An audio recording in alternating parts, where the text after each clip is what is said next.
Assalamualaikum warahmatullahi wabarakatuh. Salam sejahtera untuk kita semua. Saat ini saya berada di Kecamatan Nanggung ya, Kabupaten Bogor bersama para guru dan kepala sekolah. Dan di sini ada kegiatan seminar namanya Sekolah Ramah Anak. Nah, seperti apa? Ikuti terus dalam video ini. Tapi sebelumnya jangan lupa untuk di like, share, komen, dan subscribe. Bagi yang belum subscribe, segera subscribe untuk terus terupdate dengan video-video tentang pendidikan dan anak. Oke, terima kasih. Ya. Jadi saya mencoba mengenalkan bahwa KPAI adalah lembaga negara. Kemudian yang next saja, oke next. Nah, kan saya suruh bicara tentang kekerasan karena Bapak Ibu adalah guru. Jadi saya mengarahkan bagaimana kekerasan itu terjadi di sekolah ya. Nah, Bapak Ibu, ini ada satu peristiwa ya. Jadi saya mau mulai dari kasus-kasus biar kita semua mengerti atau kita semua menyadari bahwa banyak loh kasusnya. Makanya wajar ketika Menteri Nadiem Makarim menyampaikan bahwa ada 3 dosa besar di pendidikan. 3 dosa itu adalah perundungan, kekerasan seksual, satu lagi adalah intoleransi. Nah, sekarang kita mau ngeliat nih kasus-kasus. Ini kasus pertama dari Magelang. Di Magelang ini ada kasus seorang anak kelas 7. Dia sebenarnya anak yang baru pindah ke Magelang. Dia punya handphone. Lalu ada anak di kelasnya yang menginginkan handphone itu dan mencurinya. Karena dicuri dan berarti kan hilang nih handphone. Anak ini lapor ke wali kelas bahwa handphonenya hilang. Wali kelas kemudian bersama para guru memutuskan akan menggeledah tas. Pada saat akan digeledah itu lagi proses begitu, secara diam-diam si pelaku menemui anak ini dan mengatakan, ini handphone kamu, bilang aja kamu tadi lupa naro. Jadi ya nggak jadilah penggeledahannya. Tapi si anak pelaku ini mikir, suatu saat nih anak bisa ngomong bahwa sebenarnya yang ngambil saya. Jadi dia punya kekhawatiran. Ketika dia punya kekhawatiran itu, dia merencanakan pembunuhan terhadap anak korban ini. Jadi kebetulan anak korban ini nggak kebagian salah satu buku paket. Lalu anak pelaku bilang, sama saya aja, saya kebagian, nanti fotokopinya saya anterin. Karena kan dia anak baru di wilayah itu. Lalu dijemput naik motor. Setelah dijemput naik motor pulang sekolah, anak ini tidak pernah kembali.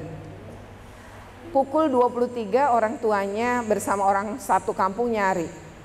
Dan banyak saksi mata bahwa si anak ini terakhir bersama anak pelaku. Ternyata besok paginya di kebun kopi itu ada orang menemukan mayat seorang anak. Ditutupin daun dan dia itu mengalami luka tusuk.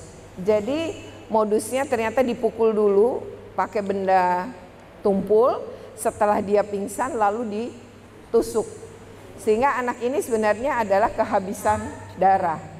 Nah, anaknya meninggal, bayangkan umur 13 melakukan perencanaan pembunuhan. Lalu sampai seperti apa seorang anak umur segitu bisa melakukan, ya. Next. Nah, ini ada sejumlah remaja di Jakarta. Jam 3 pagi di depan kafe, deretan kafe-kafe di Kemang. Ada terlihat 4 orang anak, 4 orang perempuan, ya remaja, mengeroyok satu anak perempuan. Polisi lewat. Karena lewat, lihat ada perkelahian, polisi tentu berhenti kan. Polisi berhenti, ingin melerai. Ternyata begitu polisi mau melerai, 4 pelaku lari ke mobilnya mereka, lalu mobil dijalankan, polisi kan mencoba menghalangi. Ya karena kan ini ada kasus, jadi dihalangi. Polisinya itu ditabrak. Nah lalu dari anak korban baru tahu siapa pelaku. Ternyata dari 4 pelaku 3 teman sekolahnya. Jadi teman sekolah sendiri, motifnya apa? Rebutan pacar. Dan si pacar ya sekolah yang sama. Jadi bisa terjadi Bapak Ibu murid-murid kita tidak melakukannya di sekolahan. Tapi problemnya anak sekolah kita semua. Lalu dia melakukannya di luar. Next.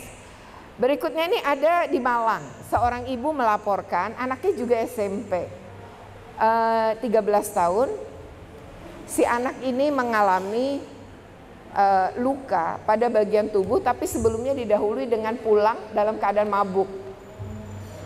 Ternyata dia dipaksa oleh 9 temannya untuk minum miras, minuman keras. Dipaksa, kalau tidak mau disundut rokok. Jadi bayangkan seorang anak, ya bagaimana sekelompok anak umurnya masih 13 tahun, tapi bisa melakukan perbuatan seperti itu. Tapi gurunya nggak tahu pada nih anak selama ini sering dibully oleh 9 orang. Teman yang lain juga ngeliat, tapi bagaimana kemudian perilaku ini tidak diselesaikan dan tidak diketahui sekolah. Ya, itu terjadi. 9 kan banyak ya, sekelas lagi mereka. Nah itu misalnya ada peristiwa seperti ini juga. Tentu kejadiannya nggak mungkin di sekolah waktu dicekoki, pasti pulang sekolah di sebuah tempat. Tapi kan ini anak yang sekolahnya sama, kelasnya sama. Nah saya ingin mengatakan bahwa yang menteri bilang ada dosa besar di pendidikan itu emang nyata. Bahwa banyak kasus-kasus ya. Oke Bapak Ibu sekalian, saya mencoba menyadarkan dulu bahwa kasusnya banyak kan. Ini sebagian kecil, kalau mau ngomongin panjang banget ya, bisa sampai maghrib ya. Oke, sekarang kita next. Bagaimana dengan data kami KPAI? Ini KPAI kita mendapatkan pada tahun 2021, karena data kami itu setahun kami hitungnya. Dari 2.982 pengaduan pada klaster kasus, ini hanya satu klaster loh, belum klaster yang lain. Klaster perlindungan khusus anak. Kalau Bapak Ibu ngelihat di paling bawah ada warna biru sampai pojok, itu jumlahnya 1138. 1138 ini tertinggi dari 2.982, yaitu anak korban kekerasan fisik dan psikis. Paling banyak kan? Berarti tadi kasus-kasus tadi menunjukkan kemiripan dengan data kami, ya. Lalu kekerasan seksual itu yang paling ujung sana ada 859. Itu terjadi kekerasan seksual terhadap anak.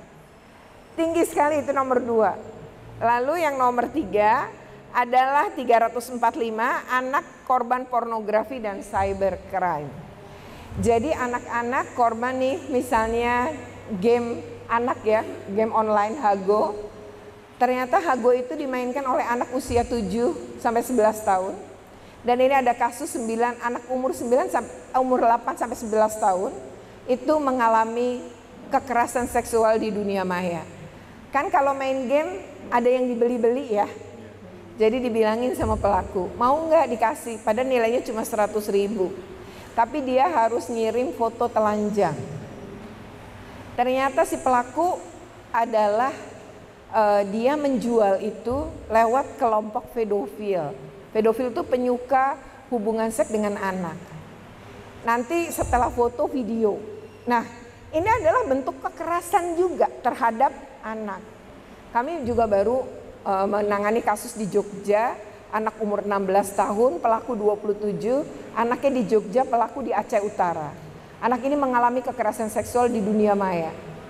Dimulai dari pacaran di dunia maya dulu, setelah percaya ngirim foto-foto tadi, video, sampai kemudian dijadikan alat ancaman itu video dan foto. Dia bilang akan disebar ke dunia maya dan ke pertemanan anak ini. Kalau dia nggak mau melakukan seks, ya live seks melalui video call. Nah disinilah si anak mengalami bertubi-tubi kekerasan seksualnya. Jadi bayangkan di Indonesia belum ada Bapak Ibu peraturan hukum untuk kekerasan seksual berbasis online, belum ada diatur. Lalu bagaimana pelaku akan dijerat? Kecuali menggunakan undang-undang ITE. Jadi ini proses sedang dibuat dan pasti lama. Tapi bahwa anak-anak Bapak Ibu anak kandung kita pun, kalau dia di kamar terus bukan berarti aman. Coba cek, kita juga harus komunikasi, harus mengedukasi mereka tentang bahayanya dunia maya, ya. Oke, berikutnya, next. Bapak Ibu lihat korban ya di paling bawah. Apakah korban anak laki-laki semua atau anak perempuan semua? Enggak. 1238 anak laki-laki menjadi korban, 1373 anak perempuan. Pelaku, anak laki-laki 139, anak perempuan 56. Selebihnya memang pelakunya orang dewasa. Orang dewasa dekat anak pun, kakek misalnya, paman, itu ternyata juga menjadi pelaku kekerasan seksual pada anak-anak, banyak banget. Ya, lalu bukan hanya kemudian orang tidak dikenal, ya. Tukang-tukang jajanan pun di beberapa kasus di SD itu melakukan pencabulan pada murid-murid. Ya, jadi misalnya membeli sesuatu ya, keluar, lalu nih harganya misalnya 1.000. Dia beli 2, nanti dikasih 4, tapi mau diraba-raba. Nah, bayangkan itu anak kita harus kita kasih tahu. Pada tubuhnya dia ada yang nggak boleh dipegang dan dilihat siapapun kecuali dirinya. Bagian itu kalau kita berenang ditutupin. Nah, ini penting banget mengedukasi ya, edukasi seks sejak anak masih kecil. Bukan berarti itu tabu, enggak. Karena anak kita jadi korban kekerasan seksual karena dia nggak tahu. Dia nggak tahu bahwa itu adalah bentuk kekerasan seksual, bahwa itu pencabulan, itu pelecehan, dan dia nggak tahu. Ya, jadi kita mesti mengedukasi. Jadi jangan lagi berpikir itu tabu, lalu dia belajar sama orang lain. Belajar di internet malah bahaya. Next. Nah, sebenarnya bully itu apa? Bully itu secara prinsip sebenarnya sesuatu yang menyakitkan, Bapak Ibu. Membuat tidak nyaman. Itu bisa dilakukan seseorang, bisa sekelompok orang. Itu bisa berbentuk beragam. Nah, yang pasti prinsip bully merendahkan, ya, merendahkan, menyakiti seseorang. Prinsipnya sebenarnya itu, baik secara perasaan maupun secara fisik. Lanjut. Nah, ini bully, ini bercanda apa enggak, apa ya indikatornya? Pertama, pelaku perilakunya agresif. Agresif itu dengan kebencian. Bapak Ibu pasti tahu kisah Bilar sama Lesti kan? Ketika Bilar ngelempar bola biliar ke Lesti, itu dengan mimik kayak apa? Marah kan? Mata melotot, marah. Saking marahnya dia kehilangan keseimbangan. Dia kepleset, bolanya jadi tidak mengenai Lesti.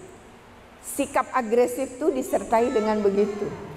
Itu kebencian, kemarahan itu dengan sikap agresif. Jadi kan Ibu ya, walaupun kita ini kurus, kayak kok dipanggil ceking kan kita nggak mau ya Bu. Apalagi dipanggil triplek ya. Triplek gitu. Triplek kan tipis ya. Lalu kita gemuk, emang gemuk, tapi coba dipanggil gembrot kalau ketemu kita gitu kan. Selamat pagi gembrot, kita pasti marah.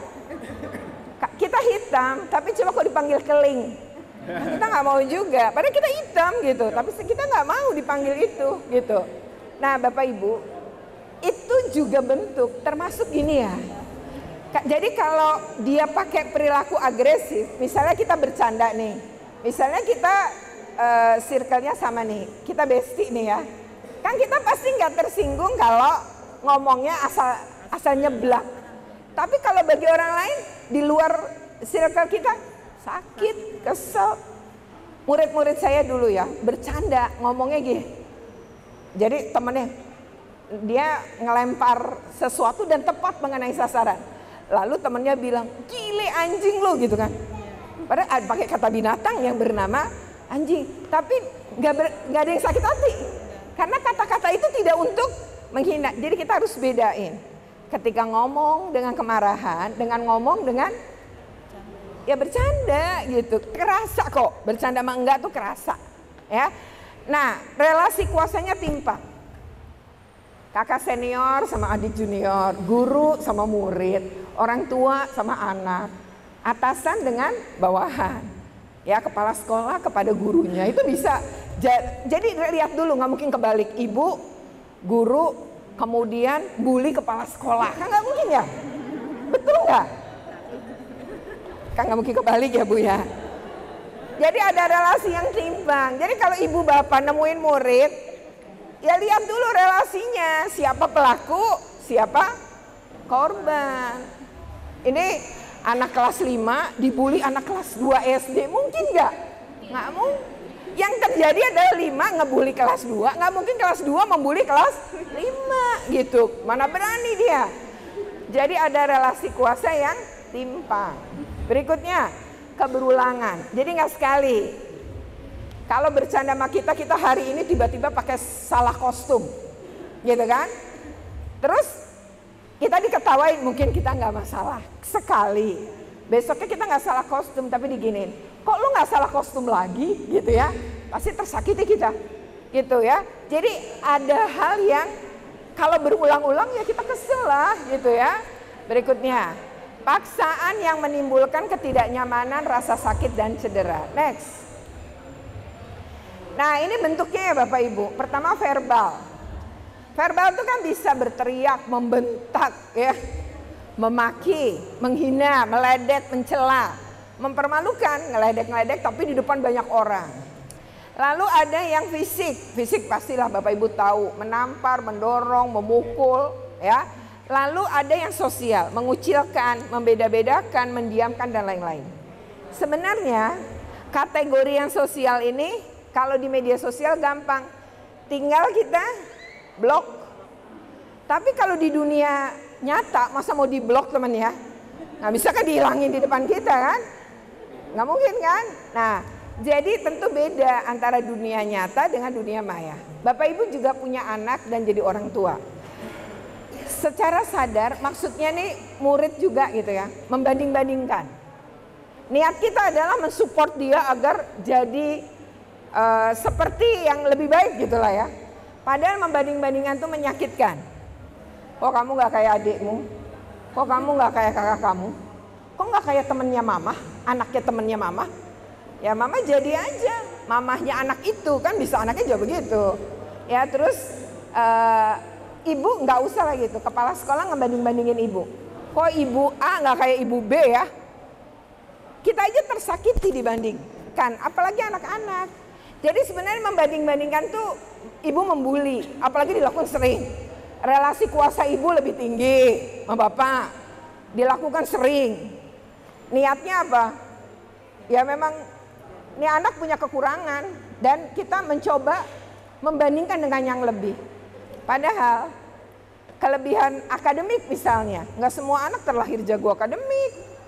Lalu, kata Garner aja ada 9, ngapain kita maksain cuma 1? Akhirnya nggak tergali deh tuh kemampuan nyanyi, itu juga butuh kecerdasan, nari butuh kecerdasan, main kasti, main futsal butuh kecerdasan, nggak semua orang bisa loh. Jadi kecerdasan tuh bukan cuma akademik, kalau dia terlahir kecerdasan akademik nggak usah bandingkan dengan adiknya yang jago nari. Ya optimalkan si jago nari ini, optimalkan si jago nyanyi ini. Mungkin aja satu saat dia bisa menjadi terkenal. Lesti aja di Cianjur dari kampung banget kok, dia bisa terkenal tuh. Karena dia diberi kelebihan Allah yaitu suara. Nah jadi anak kita jangan diabaikan. Potensinya tuh jangan dibanding-bandingkan. Tapi gali, karena tiap anak kita unik, dia punya kelebihan dan kekurangan tersendiri kan. Next. Ini perundungan di dunia maya. Nah ini sering nih, kita kirim foto. Efek kamera kan selfie, sebelahnya belang, terus kok itu bisa belang ya muka sebelah, terus diledek-ledek, kita tersinggung ya. Lalu ada juga tuh, ibu guru nih cerita sama saya, media-media sosial saya ngapain juga kalau saya posting orang ribut, jadi dia posting setiap hari, dia posting apapun, kalau nggak ada pun ya ada buku, ada ruang kelas, foto gitu. Jadi pokoknya posting aja. Kan biarin aja ya.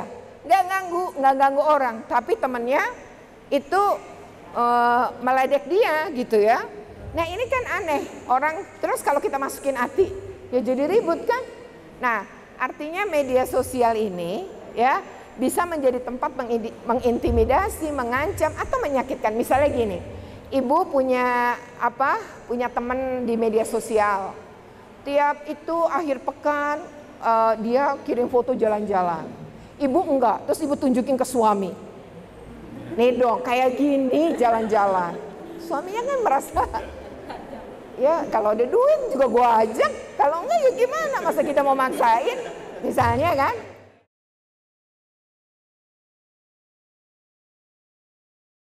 Sekitar 3 bulan yang lalu kami di sekolah mendapati anak sedang menangis. Setelah ditanya kepada teman anak tersebut, ternyata diejek dikarenakan orang tuanya sedang berurusan dengan hukum. Karena anak ini menangis terus, kami ajak ke ruang guru, kami nasihati, kami tanya, tapi anak ini menangis terus. Kami hampir tidak berdaya untuk mengatasi masalah ini. Dan kami pun khawatir anak ini nantinya putus sekolah. Khawatir anak ini mengadu ke orang tuanya, akhirnya orang tuanya berkelahi dan sebagainya.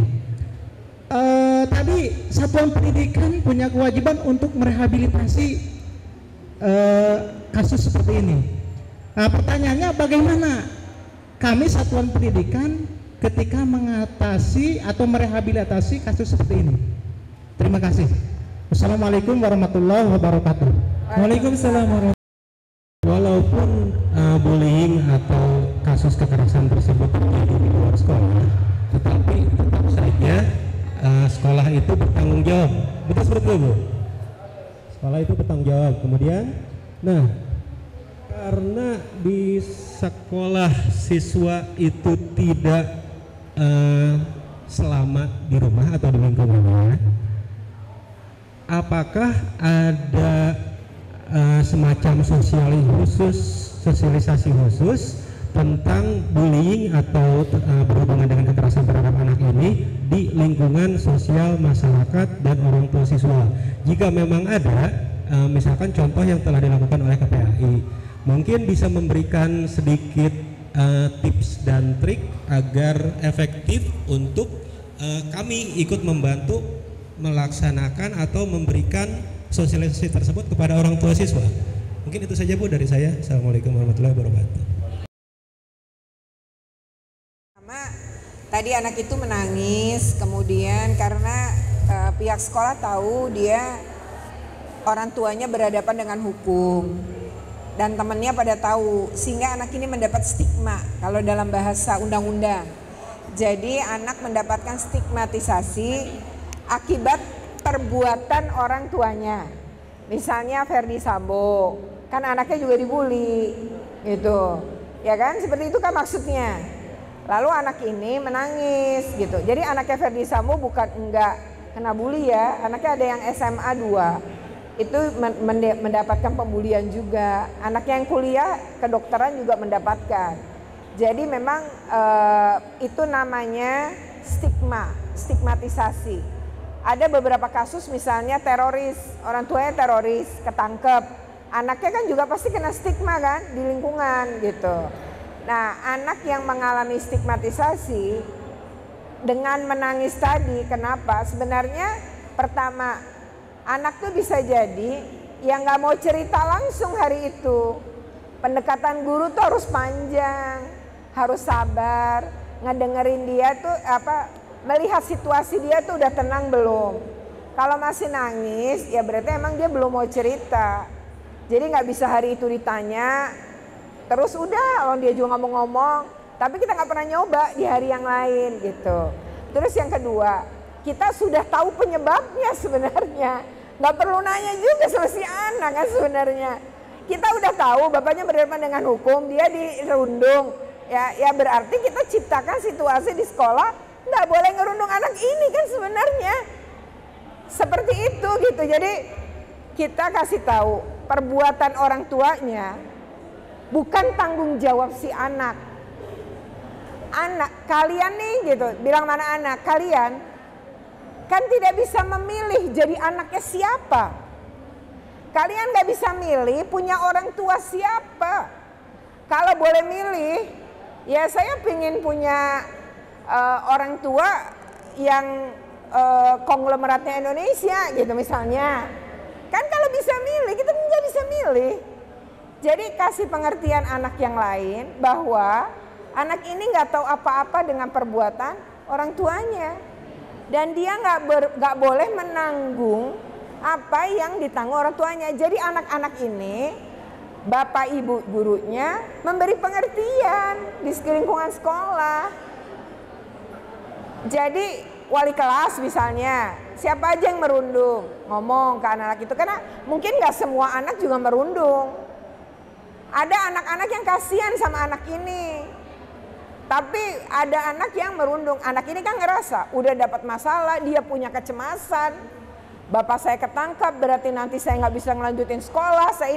Dia akan punya seperti itu. Tapi pihak sekolah ketika menciptakan situasi aman untuk anak, ya kan nggak ada perundungan tuh. Anak ini merasa nyaman di sekolah. Berikutnya anak ini diberi pengertian, walau ayahmu nanti di penjara sekalipun, hidup dan masa depanmu masih panjang. Kamu harus berjuang. Kamu harus membuktikan dirimu kelak bisa hidup mandiri. Nah, itu harus dilakuin gitu. Kalau menurut saya sih nggak usah ditanya juga, kita udah tahu penyebabnya kan. Justru kita harus ngerti itu yang kita tanganin. Korban mau ditanya ya namanya dalam situasi stres gitu ya, menurut saya sih seperti itu. Nah, kalau menangani anak-anak, bapak ibu kan punya relasi kuasa yang lebih. Nggak boleh ya, kalau nanti sampai ada yang melakukan, nah misalnya kita akan bikin apa, kan nggak harus anaknya dipukul, nggak harusnya, tapi misalnya kalau sampai ada yang merundung lagi dan anaknya menangis, kamu bertanggung jawab ya, diemin dia. Atau bilang, nanti dapat denda. Kasih coklat ke anak ini, nah, misalnya. Atau kasih permen ke anak ini. Ya hal-hal kecil, tapi anak itu jadi mikir ketika mau melakukan. Kalau dia habis itu terus dia ngasih permen, anak ini juga terhibur gitu ya. Dia juga merasa bahwa situasinya sudah membaik. Jadi kita kan orang dewasa sekali lagi. Apalagi kita guru yang punya kuasa di sekolah. Maka kita bisa bantu seorang anak ini yang berhadapan, orang tuanya sedang berhadapan dengan hukum untuk membantunya. Saya pikir itu. Jadi kalau nggak bisa nanganin juga, situasi sekolahnya nggak kondusif, ya menurut saya di situ bapak ibu nanti berhadapan dengan dinas, dianggap tidak mampu menyelesaikan. Ya menurut saya kayak gitu bisa kok diselesaikan sendiri. Hanya butuh empati, simpati, rasa kemanusiaan, itu aja sih. Berikutnya, jadi anak-anak murid-murid yang lain juga diajarkan untuk membangun empati pada korban. Anak ini korban, kasihan. Udah ayahnya begitu, kamu begituin, kasihan. Nah itu penting tuh, bangun rasa-rasa begitu di sekolah. Jadi kehalusan perasaan itu penting dibangun. Peduli pada orang yang menderita itu penting dibangun dalam pendidikan kita. Jadi gini ya Bapak Ibu. Sekolah ramah anak itu melibatkan orang tua di antaranya. Bapak Ibu bisa menjadwalkan misalnya setiap bagi rapot itu ada yang namanya kelas parenting. Kelas parenting ini nanti ngundang, misalnya ngundang ya ini aja. Bapak ibu guru atau kepala-kepala sekolah yang juga mengerti tentang sekolah ramah anak, atau dinas pemberdayaan perempuan dan perlindungan anaknya mungkin bisa bantu untuk menyamakan pengasuhan antara orang tua dengan sekolah.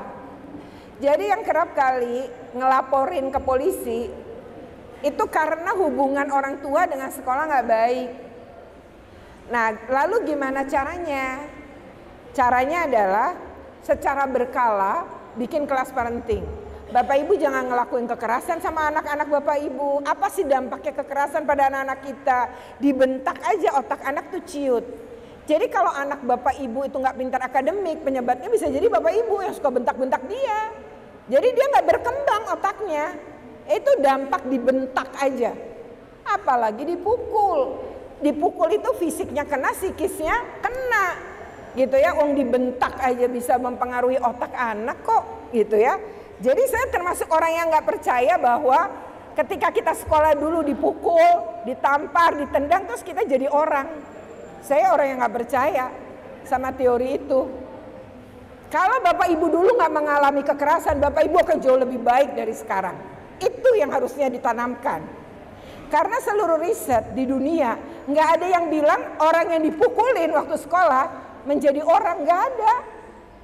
Nggak ada Bapak Ibu, nggak ada riset yang membuktikan itu. Riset itu semua membuktikan bahwa anak yang dibesarkan dengan kekerasan jadinya kayak apa nanti? Buruk dampaknya. Dia manusia yang jadi nggak bahagia. Sementara orang-orang yang dibesarkan dengan penghargaan, kasih sayang, perhatian, kehangatan, itu jadi apa dia? Gitu. Jadi orang-orang sukses itu mayoritas orang-orang yang bahagia. Dia nggak akan tersinggung nih ketika diremehin orang. Kalau kita itu diomongin orang, diremehin, itu kita masih tersinggung, ya kita belum ada pada level manusia yang pada tinggi. Sebab sebenarnya gini ya, kita tuh akan pada level gini, nggak mudah sakit hati. Kalau misalnya gini ya, ini orang negatif. Makanya semakin tua kita, circle pertemanan kita makin dikit kan? Karena kita milih orang yang nyaman bagi kita. Di depan kita baik, pergi, tapi baik sama kita seolah-olah muji-muji kita. Tapi begitu dia bertemu kita juga, muji kita, plus jelekin orang lain. Bapak Ibu percaya dengan pujiannya? Nanti dia keluar, ketemu orang lain, dia jelekin kita, muji orang lain, itu kan sebenarnya. Nah itu orang-orang yang gak bahagia yang kayak gitu. Oke ya, demikian seminar saya mengisi di sini Sekolah Ramah Anak, dan ini sudah selesai. Tadi guru-guru juga antusias untuk bertanya. Dan mudah-mudahan memberi manfaat ya pertemuan ini, sharing ini, semoga memberi manfaat untuk guru dan sekolah. Oke, demikian ya video ini. Jangan lupa untuk di like, share, comment, and subscribe. Bagi yang belum subscribe, segera subscribe untuk terus terupdate dengan video-video pendidikan dan anak. Oke, wassalamualaikum warahmatullahi wabarakatuh. Terima kasih.